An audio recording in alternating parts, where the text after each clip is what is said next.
Gandang umaga. Dito sa labas. Pabilisan ng kain. Paano mo ito bibilisan? Nabulunan ka man uy. Good morning, good morning.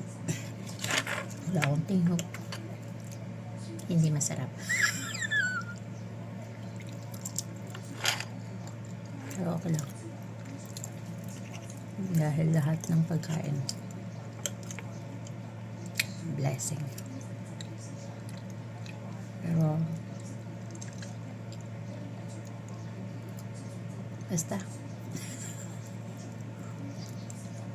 masarap pa rin yung sa atin na kakanin.